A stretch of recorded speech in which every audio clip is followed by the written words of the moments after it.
Paro mopogore medo kaluwore gi lipod mar NADCO mayande ochwal bang' romo e kind kweth jo-Kenya Kwanza kod duond buche maketo piny owacho tesre ka jotend dinde bende koro owuok oko kendo kwedo lipodno. Giwacho ni jopiny yande nigi geno ni romono ne dhi chwalo duoko makelo fungruok ne jopiny kaluwore gi pek mar ngima gino ma ne ok otimore ka gitwak e kind romo margi ma higa ka higa e gweng' ma Koguta Thurdiburo e sub-kaunti ma Nyakach. Jotend dindego bende okwedo paro mar ndiko e tich jolup jotend migepe midendo gi dho ngere ni CAS ka giwacho ni mano biro mana medo pek ne jopiny kokalo e chudo mar osuru gi jopiny owacho mondo osum pach kanisa kinde duto e weche mamulo piny jopiny ka kanise ema oting'o thoth oganda e pacho ka. Jopiny nyalo konyore, thieth onge, chiemo onge, kwe onge, chunji ok nyal konyore.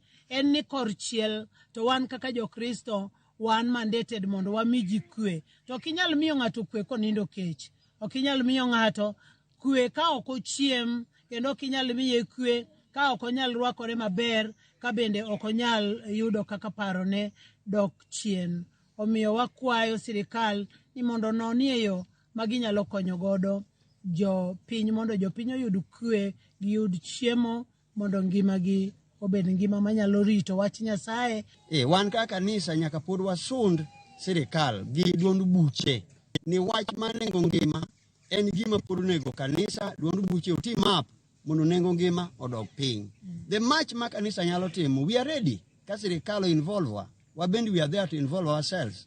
To kanisa to sirikal nyaka mi kanisa thuolo ni ka wagolo pachwa wach moro ni wach ni ok ber, to sirikal nyaka dog piny magi med interview the church ni ang'o mwanene man ok ber. Kaka kanisa wayuak ni mondo jogo dogane e drawing board gichagi ng'iyane yo manade maginyalo duogo go wachno mondo otimre maber. Nekech ka ok otimre maber to wang'eyo ni wadhi chako iga ka onge gima timore to kendo piny nyalo dhi kamarach. To wan kanisa ok dwa gombi mondo wadage piny ma ji chale joma nyalo negore kendgi.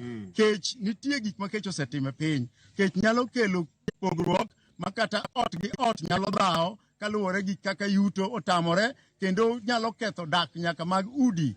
Emomiyo wakwedo wachno kabisa gi ng'inwa wach mar konyruok mar dhano magitelonegi.